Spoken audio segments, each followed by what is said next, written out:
E a verdade é que todo mundo é o herói da sua própria história. E é por isso que a série retrata e tenta nos convencer de que o Ted é o mocinho.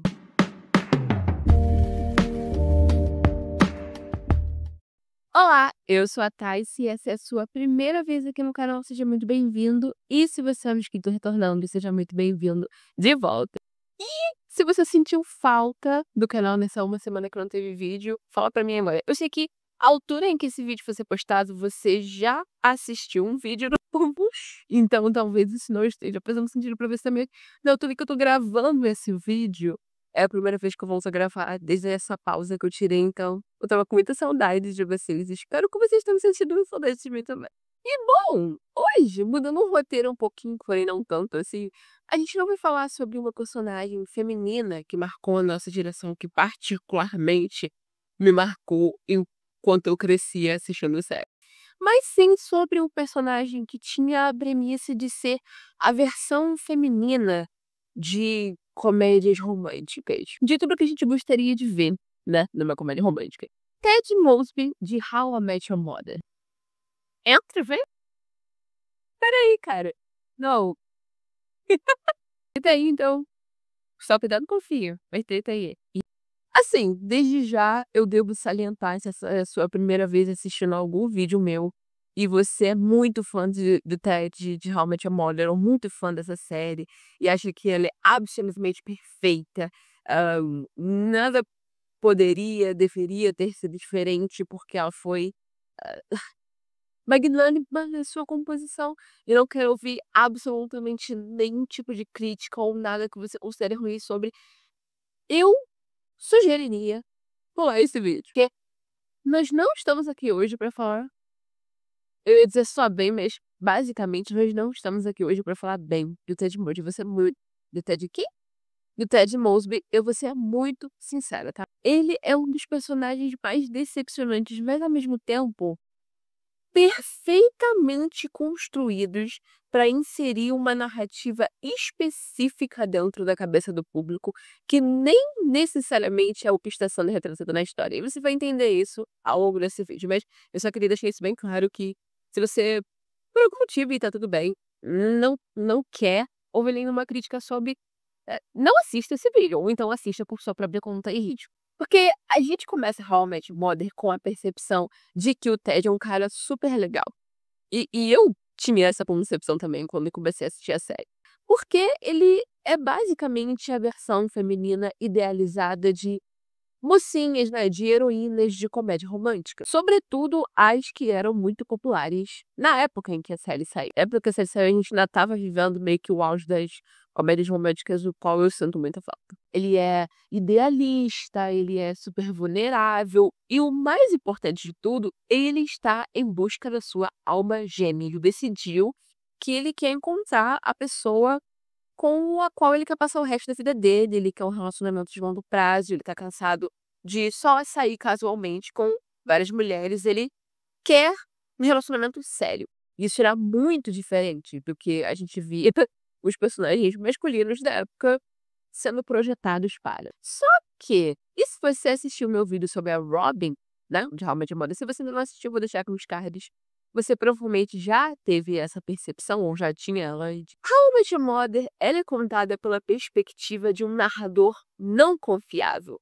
E essa é a sagacidade da série. O Ted é a pessoa que narra, que nos conta a história, porque a série é retratada como se fosse ele, contando, né, os eventos passados que levaram ele a conhecer a mãe dos filhos para os filhos. No entanto, talvez você tenha deixado passar despercebido que, já que é o Ted que conta a história, ele conta a história sob o ponto de vista dele. E a verdade é que todo mundo é o herói da sua própria história. E é por isso que a série retrata e tenta nos convencer de que o Ted é o mocinho. Ele é um romântico incurável. Ele é um cara que a única coisa que ele quer é dar amor incondicional para uma parceira. E ele simplesmente não consegue encontrar uma parceira que esteja aberta a receber esse amor. Ao invés de mostrar que, na verdade, o Ted tem características um tanto narcisistas. Ele é completamente egocêntrico, E ele só se preocupa com as suas próprias necessidades, sem se importar se as ações dele vão machucar as suas parceiras. Na verdade, se vão machucar todo mundo ao redor dele em geral. Todo mundo também é o vilão da história de alguém, né? Quando não é você que tá contando essa história. E o Ted, ele é o vilão da história de todas as parceiras que ele tem ao longo da série. Com exceção, talvez, da Tracy, da mãe dos filhos dele. E é claro que isso não é super simples de se perceber, porque, como eu falei, a série quer que você goste do Ted. Desde o começo, ela tenta mostrar ele como esse cara fofo, gentil, doce e com um desejo honesto de encontrar a mulher da vida dele. Só que, apesar dessa narrativa que a série conta, a gente vê que as atitudes do Ted não refletem isso. Na verdade, elas mostram, né, um cara ególatra que projeta os delírios dele nas mulheres com quem ele se relaciona. Um dos grandes problemas, se não o maior problema do Ted, é que ele acredita que tudo que ele sente é real, tem que ser real e tem que ser recíproco. Porque ele acredita que ele vive num romance épico, sabe? Como se a vida dele fosse um grande filme. Ele interpreta a realidade como se a realidade fosse esse grande filme épico e ele fosse o grande protagonista. Por isso, ele se recusa a permitir que as percepções e os desejos das outras pessoas, ou as emoções das outras pessoas, pesem na definição que ele tem dos fatos. Como, por exemplo, mesmo que uma mulher diga para ele enfaticamente que ela não está apaixonada por ele ou que ela não quer dar uma chance para eles começarem algum tipo de relação, ele continua insistindo e faz um grande discurso do porquê ela deveria dar essa chance, do porquê eles deveriam ficar juntos, porque isso que ele sente deve ser o real e é mais importante do que os desejos dela e aquilo que ela está enfaticamente dizendo para ele. Ele vive numa falsa crença baseada numa interpretação incorreta da realidade. Ou seja, um delírio. E o engraçado é que, assim, em inúmeras ocasiões, o comportamento do Ted faz ele parecer louco para as outras pessoas. O que é o natural, afinal, ele tem um comportamento completamente absurdo em muitas ocasiões. No entanto, a série sempre contorna isso, porque, mais uma vez, contado na perspectiva dele, como se os outros é que fossem os loucos. Como se o comportamento impulsivo dele fosse justificado por essa aura romântica, porque ele é um cara em busca do amor, e quando você ama, e quando você sente tanta paixão, você tem que se comportar desse jeito. Tudo na vida são os grandes riscos que você toma, e que tudo isso é recompensado por no final você ter esse grande amor que você vai viver. A gente vê isso desde o primeiro episódio, quando o Ted simples e instantaneamente decide que a Robin é a mulher dos sonhos dele. Os sentimentos da Robin ali, as vontades dela e a interpretação dela da realidade não importam pro Ted. Na verdade, ele enxerga tudo isso como se fosse um obstáculo a ser vencido. Ou seja, ele basicamente vê a Robin como uma conquista. Porque o que ele quer toma precedência sobre o que as outras pessoas querem. Sempre. São sempre os sentimentos dele que são os de verdade. A outra pessoa, se não reflete a mesma coisa que ele está sentindo, essa pessoa está confusa. Ou ela não está dando uma chance. Se uma mulher não corresponde ao que ele quer, ela simplesmente está errada. E ela precisa ser convencida do que ele acredita. Por todos os meios necessários. Depois de tudo que ele faz no primeiro episódio para poder ter uma chance com a Robin, ela explicitamente diz para ele que ele estava olhando para a mulher errada para ele conseguir alcançar todos esses sonhos que ele tinha. E a primeira coisa que ele faz é: não. Eu não tô errada. Não. Você tá me dizendo que você não quer nada do que eu quero, mas é você sim a mulher pra eu conquistar tudo isso. E é muito louco, porque já que ele nunca tá disposto a questionar a versão dele dos fatos, ele também é uma pessoa que raramente se desculpa pelas coisas que ele faz. Afinal, ele é essencialmente um cara legal. Então, nada do que ele faz poderia ser considerado ruim, certo? O Ted ele não consegue conceber um mundo onde os desejos dele não são validados. Então, toda a maneira como ele reconta a história para os filhos mostra a habilidade dele de manipular os erros que ele tomou ao longo da vida para se encaixar na imagem de bom moço que ele tem de si mesmo. Ele acredita piamente que todos os meios foram justificados pelo fim que ele teve. O Ted, ele é a essência, o estudo de caso perfeito da trope do Nice Guy. Mas o que é a trope do Nice Guy? Se você nunca ouviu falar, ou se você já ouviu falar, mas não sabe essencialmente, nunca percebeu em nenhuma mídia, de fato, você conhece-o. O Nice Guy é um personagem que de cara é esperado que a gente torça por ele na sua missão de conseguir a garota dos sonhos, porque ele é amigável, compreensivo e bonzinho. Já diz o ditado, nice guys finish last. Os caras legais, eles terminam por último. Isso implica uma ideia de que se você é gentil, se você é compreensivo, se você tem compaixão pelas mulheres com quem você interage, elas essencialmente vão tirar vantagem de você. Seja usando para fazer as coisas para ela, ou seja, usando o dinheiro. Uma mulher sempre vai tirar vantagem de você se você for um cara muito bonzinho. Os nice guys finish last porque eles não conseguem impor limites para as pessoas na vida deles. Não só as mulheres, mas as pessoas em geral. E eu não estou dizendo que não existam caras que não sabem impor limites e que não se sujeitam a situações onde mulheres tiram vantagens deles, tá? Não estou dizendo que não existam mulheres que tiram vantagem de homens, não é isso. Só que essa ideia, essa concepção de que se você for um cara legal com as mulheres, se você as tratar como respeito e não como um objeto sexual, se você as olhar de uma maneira que não seja só para obter alguma coisa delas, né? Você naturalmente está se sujeitando a ser tirado vantagem. Isso é um conceito que leva os caras a ter um comportamento muito destrutivo. Em muitas séries, ou filmes, ou livros, os nice guys passam por aquela transformação estilo Cinderela, então eles deixam aquela aparência nerd de lado, começam a agir de maneira mais dura, mais agressiva, tentando imitar um bad boy. E isso só reforça uma mentalidade de que as mulheres, são intrinsecamente submissas, e 2, só se sentem atraídas por homens que possam mandar nelas e ignorá-las. Isso só serve para propagar essa ideia de que as mulheres amam os bad boys. Ou querem estar com homens que as insultam, que as tratam mal, que as ignoram.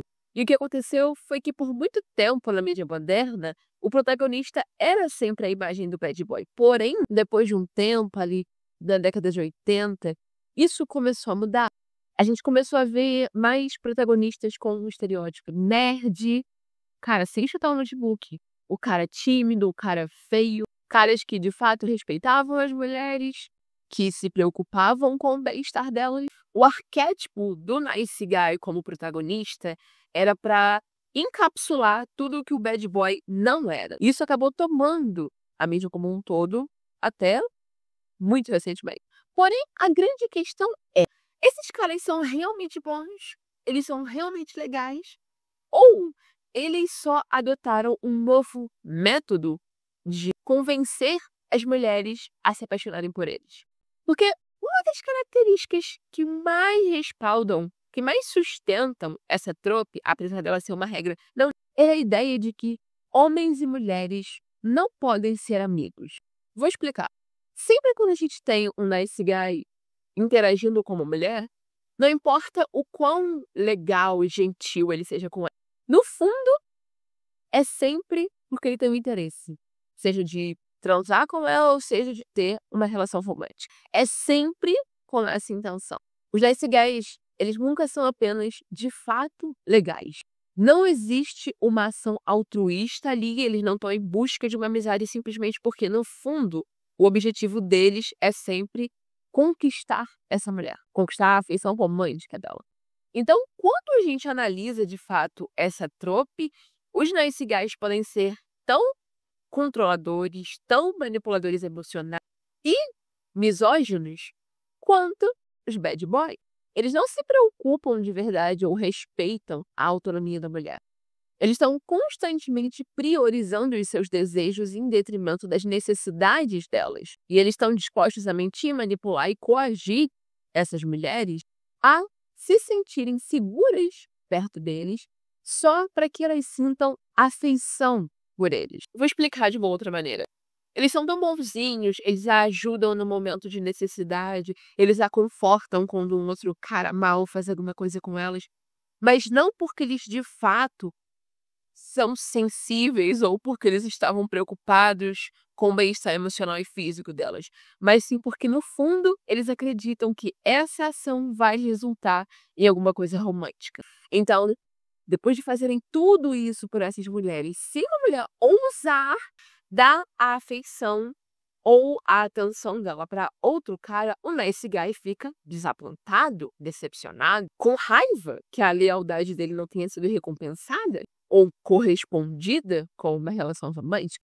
Esses caras não são altruístas das coisas que eles fazem para as mulheres. Eles não querem ser amigos de verdade dela. Tudo que eles fazem é com o objetivo final de se esgueirar para dentro da vida delas. Até que elas recompensem todo esse trabalho duro, todo esse investimento que eles fizeram com sexo, ou com namoro, com um relacionamento romântico, etc. O nice guy, ele nunca começa uma interação única e exclusivamente porque ele quer estar perto ou ser amigo. Mas sim, ele aceita ser amigo quase como se fosse um plano B, um primeiro passo para chegar onde ele sempre tem a esperança de que a devoção, essa grande gentileza dele vai eventualmente fazer essa mulher se apaixonar por ele. E um aspecto muito importante dessa tropa é que, na maioria das vezes, a maioria desses personagens tá fazendo tudo isso com essa esperança, no fundo, mas nunca esclarece para as mulheres com quem eles se interessam que eles têm essa esperança no fundo. Eles nunca tornam claro a sua atração e os seus sentimentos por essas mulheres. Então, elas estão ali acreditando que tem um bom amigo, enquanto eles estão ali acreditando que estão esperando a sua chance. Porque, afinal, tudo era sobre uma premissa deles estarem sendo respeitadores e não os vendo como um objeto sexual, quando, na verdade, eles só muito provavelmente têm medo da rejeição, têm medo de receber um não, ou não são corajosos o suficiente para chamar essa mulher para sair. O nice guy quer que você acredite que ele se apaixonou não pela aparência física da mulher, mas sim pela sua personalidade, pela sua mente, ao contrário do resto dos homens. No entanto, na maioria das vezes, eles ficam obcecados por uma mulher que eles simplesmente acabaram de ver. Então, a atração inicial deles também é baseada na aparência física da mulher. Eles querem essas mulheres porque elas são lindas, gostosas e antes de sequer saberem alguma coisa sobre elas, antes de sequer conversar ou conhecê-las. E na cabeça deles, essa paixão, essa atração é suficiente para mantê-las conectadas, sabe, presas a eles, ainda que eles não tenham sido claros sobre as suas verdadeiras intenções. Então, eventualmente, eles se tornam ressentidos dessas mulheres, porque elas não corresponderam aos seus sentimentos. Inclusive, muitas vezes se tornam passivo-agressivos e tentam deixar a mulher se sentindo culpada por não desejar de volta, sendo que ele nunca disse para ela que gostava dela desse jeito em um primeiro lugar. Ou seja, eles estão sempre se fazendo de coitados e romantizando essa dor do amor não correspondido. Um ótimo exemplo de um nice guy é o Royce de Friends. E uma série que criticou muito bem essa trope, em uma série específica, foi o remake, não lembro agora, de iCarly, né? iCarly da versão adulta. Numa cena onde o Fred, que, se você assistiu a iCarly quando era criança, foi apaixonada por ela por quase que o show inteiro, ele critica a Carly por ter brincado com os sentimentos dele quando eles eram mais jovens e agora que eles são adultos também, blá, blá, blá, blá, blá. E a Carly tem uma perfeita resposta para ele. Ela diz: "Eu disse que a nossa amizade era a mais importante da minha vida, mas para você, ser meu amigo é apenas um prêmio de consolação." E isso encapsula muito bem tudo que eu expliquei dessa tropa até aqui. Para a mulher, ela tá ali conquistando o amigo. E muitas vezes, até mesmo quando esse cara conta pra ela que ele sente uma atração por ela, pra ela vale mais mantê-lo como amigo, ter esse amigo que se tornou tão importante, do que correr o risco de perder essa amizade investindo tornando ela um relacionamento romântico. Mas pro cara que nunca quis ser amigo dela de verdade, que só tava sendo amigo dela porque no fundo tinha a intenção de que ela se apaixonasse por ele, ser amigo não é tão importante. É um prêmio de consolação. Mas ok, eu sei que ainda vai ter muita gente que, apesar dos meus avisos no começo, continua assistindo o vídeo e que foi comprado por esse discurso do Ted, né, como o herói dessa própria narrativa e tal, e se recusa a enxergá-lo de uma outra maneira que não um cara bonzinho, romântico, curável. Ele só queria amor. E que vai dizer que, como eu já disse em outros vídeos, como o da Penny, que tudo é uma opinião misândrica minha, etc e tal. E tudo bem, é fácil você tomar a versão dele como verdade se você não presta atenção na história. Então, vamos prestar atenção, vamos reavaliar a história. Vamos analisar os comportamentos que o Ted tem com as parceiras, com algumas, não todas, porque são muitas, parceiras que ele tem ao longo da série. A Robin é uma jornalista que se mudou para um país novo em busca do sucesso na carreira. E acontece de um dia ela conhecer um cara que ela considera atraente num bar. Nada demais. Eles têm um encontro legal e tal, elas se divertem juntos, tem uma conexão ali. Pode ser que se torne alguma coisa, mas quando ela tá prestes a chamar ele para subir para o apartamento dela, acontece uma emergência de trabalho e ela tem que ir embora. Nada demais, eles poderiam ter um encontro numa outra noite e dar continuidade àquilo ali, certo? Errado. Porque o Ted aparece no apartamento dela mais tarde, o que a gente só pode assumir que seja de madrugada, e meio que se convida para ir pro apartamento dela, o que ok. Ela aceita, tudo é consensual, as coisas estão começando a esquentar, tá tudo muito bem. Até que ele fala que tá apaixonado por ela. Não somente isso, mas no dia seguinte ela encontra o tapete da porta do apartamento dela cheio do vômito dele. Mas tudo bem, aí ainda não tá tão ruim.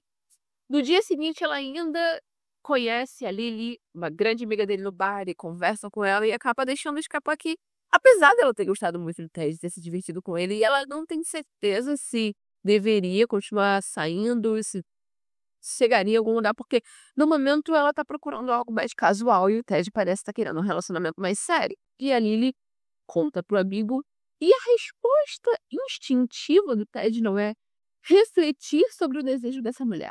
A resposta dele é encarar a vontade dela como um obstáculo a ser vencido para eles ficarem juntos. Ele casualmente começa a se deparar com ela na rua, inventa uma festa que acaba se tornando uma festa de 72 horas. E ainda assim, quando ela descobre tudo, deixa explícito que ela não é a pessoa que ele tá procurando, mas que ela gostou dele, ela gostou dos amigos dele, o que ela foi precisando mais naquele momento eram amigos nessa cidade nova.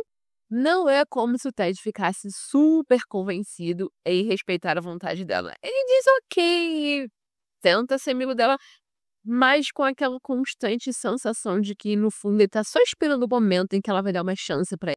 E, eventualmente, sim, os sentimentos dela mudam em relação a isso. Um pouco por causa da insistência, da persistência dele.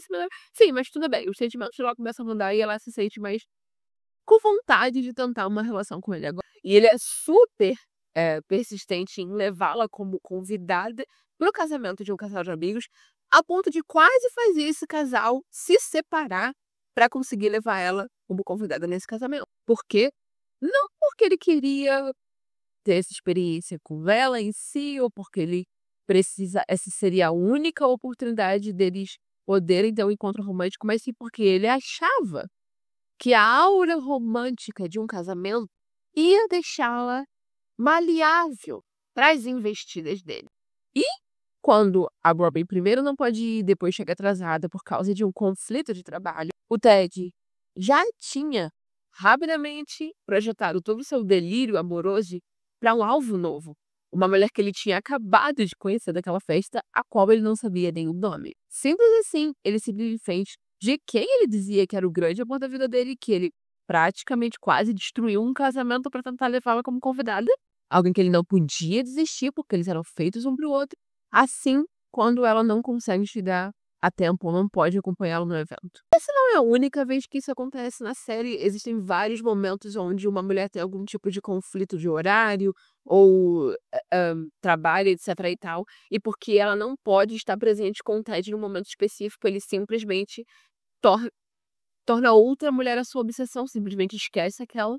Um ótimo exemplo aqui com essa própria Vitória, que é a mulher que ele conhece no casamento e começa um relacionamento eventualmente, acaba em fazer tipo um intercâmbio na Alemanha e eles teriam que fazer um relacionamento à distância, então com o qual ele insiste em não terminar, em continuar o relacionamento à distância. Acontece, ele se sente tão sozinho que ele tem que dar em cima da Robin. e mente pra ela dizendo que o relacionamento dele já havia acabado pra poder transar com ela. Não muito tempo depois de fazer isso com a Robin e com a sua namorada Victoria, ele aparece num evento onde a Robin estava recebendo uma premiação de trabalho com uma outra mulher que ele finge que é uma prostituta pra fazer a Robin se sentir mal. Pra fazer a Robin, quem ele acabou de sacanear, se sentir mal. Quando a Robin e o Ted finalmente, depois de tanto tempo, de tanto ele ansiar por esse grande amor da vida dele, finalmente começam a namorar, ele mente sobre vários objetos no apartamento dele não pertencerem à ex-namorada. Ele a força a se livrar dos cachorros dela, algo que eu jamais perdoarei nesse personagem. Os cachorros dela eram infinitamente mais importantes na vida dela do que ele. Inadmissível. Inadmissível. E ele tenta envergonhá-la pela quantidade de caras com a qual ela já transou na vida. Quando, em algum momento, a Robin faz isso com ele? Não. Se a gente parar pra contar quantas parceiras o Ted conta na história que ele já teve, seria um número pequeno? Também não. Ele também não guarda os segredos dela. Ele conta os segredos dela pra todos os outros do grupo de amigos. Mas, mais importante, eles finalmente terminam no fundo, porque o Ted não consegue aceitar a Robin por quem ela é, forçá-la a se encaixar na ideia de sonho que ele tem, que nunca foi o que ela queria e que ela sempre foi muito clara com ele sobre isso. Ele ama mais esse sonho, essa ideia de família perfeita que ele quer ter, do que ele ama a Robin. O que estaria tudo bem se ele entendesse isso e se ele seguisse em frente de verdade, procurando alguém que quisesse a mesma coisa que ele. Só que, em toda a oportunidade que ele tem, sempre que a Robin tá passando por um momento vulnerável, ele vomita os sentimentos dele em cima dela. Numa ocasião, inclusive, quando ela está prestes a se casar com o melhor amigo dele. Então, a Robin, o Ted é um cara que a pressionou emocionalmente a entrar num relacionamento sério com ele, a abandonou na primeira oportunidade, depois mentiu, dizendo que estava disponível para transar com ela, que a convenceu que ele poderia respeitar os desejos só para depois se aproveitar da vulnerabilidade dela sempre que ele podia. E no fim da série ainda a persegue com a ideia dele de final feliz. Para Victoria, que eventualmente ele fica junto de novo, apesar dele ter traído ela com a Robin, e que ela largou o noivo para poder ficar com ele, ele é o cara que joga fora a perspectiva de envelhecer com alguém que queria fundamentalmente as mesmas coisas que ele para continuar amigo de uma pessoa com a qual ele traiu a Victoria antes. Para Stella, ele é o cara que praticamente a força no relacionamento, reclama quando as coisas não estão avançando rápido o suficiente, lembrando que ela é uma mulher que tem uma filha e que com certeza tem que ter um cuidado com os caminhos que ela coloca na vida dela por isso.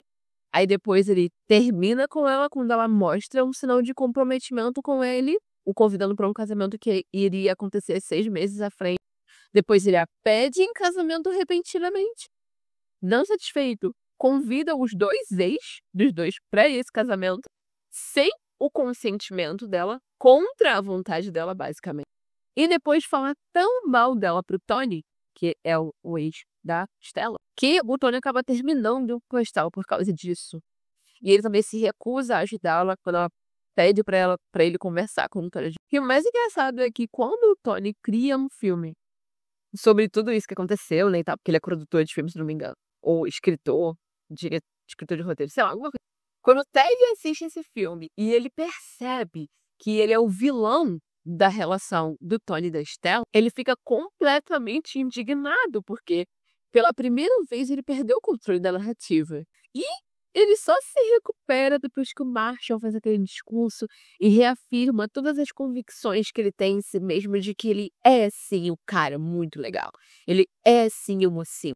Eu sei que é uma série de humor e eu sei que muita coisa é colocada para piada, mas isso não significa que não exista uma mensagem ali que a gente possa tirar daquilo. How I Met Your Mother é cheio de exemplos do Ted sacaneando as mulheres com quem ele se relaciona. Tudo por causa do egoísmo dele, justificando tudo isso com um senso de moral que ele acha que ele tem. Quando ele se sente completamente sem esperança de encontrar uma parceira e vai até um programa de match de casais, E esse programa consegue dar match com ele e nenhuma outra mulher que se iguale ao que ele espera. Possivelmente porque todos os requisitos que ele quer numa mulher são absurdamente específicos. E aí ele descobre que uma única mulher nesse programa poderia ser um match dele, mas que ela já, né, tinha participado algum tempo antes e tinha dado match com outro cara e já estava noiva desse cara.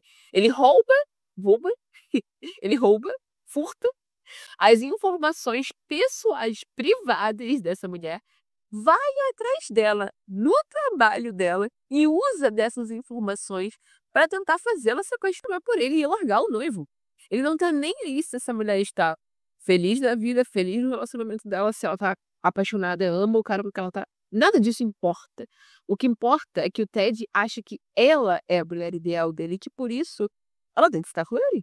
Tem um episódio onde ele stalkeia uma mulher chamada Maggie, que é tipo The Girl Next Door, super boazinha e tal, tipo de mulher que todos os caras se apaixonam e por isso ela nunca não está no relacionamento.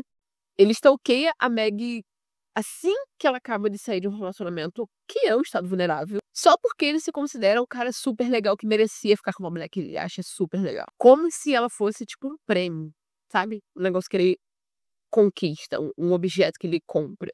Um outro momento onde ele é um grande babaca é quando ele vai embora do casamento da mãe dele, o qual a mãe havia pedido para ele fazer um discurso, só porque ele achava muito injusto que a mãe dele havia reencontrado o amor e estava se casando novamente, antes que ele sequer tivesse se casado uma vez. A gente também tem a vez onde ele fica obcecado pela Natalie, que é a mulher que ele terminou com ela no dia do aniversário dela, simplesmente porque ele começa a romantizar o tempo que eles estavam passando juntos. Na verdade, no fundo, ele estava se sentindo sozinho e depressivo. E aí ele se convence que um novo relacionamento com ela seria perfeito. Mas quando ele finalmente a reconquista, ele fica imediatamente insatisfeito com ela. E a larga de novo. E ele tá tão ansioso, tão desesperado pra terminar com ela, que ele não consegue esperar um dia. E termina com ela mais uma vez no dia do aniversário dela. E talvez você nunca tenha percebido que o Ted trata muito mal as mulheres com quem ele se relaciona. Justamente isso é uma estratégia da narrativa, porque as atitudes dele são sempre contrastadas com as atitudes do Barney. A série mostra eles como se fosse yin e yang. O Barney é um galinha misógino e o Ted é o cara legal, o romântico. Só que no fundo eles são muito mais parecidos, né, do que a série estava fazendo parecer no começo. A questão é que a persona do Barney é como o Ted justifica os seus comportamentos. Porque o Barney serve como um demônio no ombro dele, incitando ele a fazer as coisas que são muito ruins. Que, na verdade, no fundo, ele já estava propenso a fazer. Ele usa o Barney como uma desculpa. Ai, fui influenciado pelo Barney. Ai, o Barney me levou a fazer isso. Ele faz toda essa performance de não compactuar com as estratégias do Barney e blá blá blá. Mas ele nunca de fato se recusa a seguir os planos. E ele sempre culpa o Barney com muita coisa que acontece, muitos erros que ele toma, como se o Barney fosse uma força que ele não consegue evitar. Só para citar alguns exemplos de coisas que ele faz quando ele tá ali junto com o Barney saindo e que ele culpa a presença do Barney nisso, ele sai com uma mulher casada, sabendo que ele é casada. Ele abandona uma acompanhante dele do lado de fora de uma boate, porque ele escuta um cara falando que as mulheres do lado de dentro da boate estavam mais bêbadas. Isso não tem a ver com o Barney, mas ele inicia o namoro com uma aluna, sabendo que isso poderia pôr em risco não só o trabalho dele como professor, mas principalmente a posição dela, fazendo seu, acho que era mestrado, pós, algum tipo de pós. Ele termina com uma menina no aniversário dela pra ir atrás de outra. Isso sem contar as inúmeras vezes que ele não consegue nem lembrar os nomes das mulheres com quem ele saiu.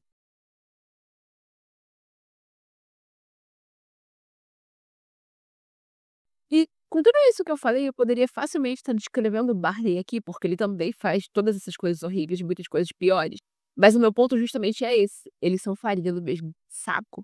E é justamente essa convicção absoluta que o Ted tem em si mesmo, de que ele é esse cara tão legal, ele é tão moral, ele é tão honesto, que o torna tão perigoso. Porque o Barney a gente já sabe que não presta, ele sabe que não presta. Ele inventa histórias e manipula mulheres, mas passando um tempo com ele, você essencialmente vê quem ele é. Já a ilusão que o Ted tem de ser o mocinho de uma comédia romântica escrita por Deus e com toda a humanidade como elenco de suporte faz com que ele não se sinta culpado por comportamentos horríveis que ele tem. Porque como qualquer coisa que ele faz poderia ser tão ruim se as intenções dele são tão boas? E o curioso é que é por causa dessa mentalidade também que o Ted é tão miserável ao longo da série. No sentido de que, na maior parte da série, ele tá infeliz, ele tá insatisfeito, ele tá triste, ele tá frustrado. Porque a vida real, ela nunca vai se igualar às expectativas da fantasia romântica que ele criou na cabeça dele. E existe um termo psicológico que é usado para descrever as tentativas românticas que o Ted usa para convencer as mulheres a sair com ele, é chamado de love-bombing. Love-bombing é um método usado costumeiramente por narcisistas para sufocar os seus parceiros ou parceiras com afeição muito cedo no relacionamento. Então são grandes gestos românticos, surpresas, presentes, um comprometimento super rápido que não necessariamente parece uma coisa ruim a princípio. Porém, o problema é justamente esse. Pessoas com esses traços narcisistas veem os seus parceiros românticos apenas como objetos usados para satisfazer os seus próprios desejos. Não é amor de verdade, portanto, não é duradouro. Quando esses parceiros não se comportam da maneira como essa pessoa queria, eles simplesmente ou começam a ter um comportamento passivo-agressivo ou eles simplesmente abandonam essa pessoa. O Ted, apesar de dizer que está completamente apaixonado por uma mulher, que na maioria das vezes ele acabou de conhecer, rapidamente se cansa dessa mulher e já logo parte para outra. Não é romântico, é tóxico. E como a série mostra de novo e de novo, esse comportamento machuca não só as mulheres com quem ele se relaciona, mas o próprio Ted. Faz dele muito infeliz pela grande maioria da série. E faz dele meio que incapaz de apreciar tudo de bom que existe na vida dele naquele momento. E não tem problema em si existir um personagem assim, ele é divertido de se assistir, óbvio. O único problema é quando a gente não compreende isso tudo sobre o Ted e acredita nessa narrativa que ele conta sobre si mesmo. Porque personagens como ele acabam servindo de modelo. A persona do Nice Guy é muito provável de encorajar esse comportamento egocêntrico nos caras, sabe?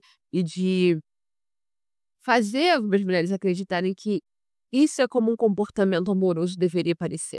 A verdade é que a gente não sabe o que acontece com o Ted quando ele finalmente consegue aquilo que ele queria por mais de uma década, a Robin, porque a série acaba ali.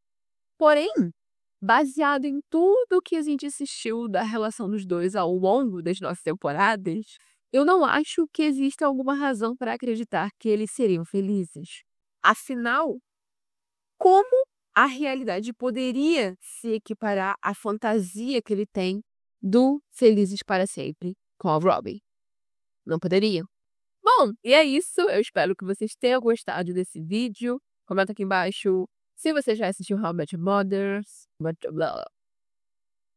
Se você já assistiu How I Met Your Mother, se você gosta dessa série, se você gosta desse personagem, e quais outros personagens, seja de How I Met Your Mother ou não, que você gostaria que eu trouxesse aqui, tá? Não se esquece, se você gostou desse vídeo, deixar um like, se inscrever no canal se você ainda não é inscrito, compartilhar esse vídeo com outros amigos seus que curtem esse personagem nessa série, que curtiriam esse vídeo. E, se você puder, também me ajuda muito a opção de hype do YouTube que está disponível para o canal. Ajuda bastante a impulsionar esse vídeo e meu canal para outras pessoas assistirem. E me ajuda a continuar produzindo esses conteúdos para vocês. De maneira cada vez melhor, eu espero.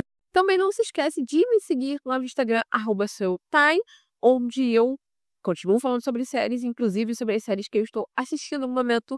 E estou sempre aberta a receber mensagem de vocês sobre sugestões, o que vocês estão achando dos vídeos, etc.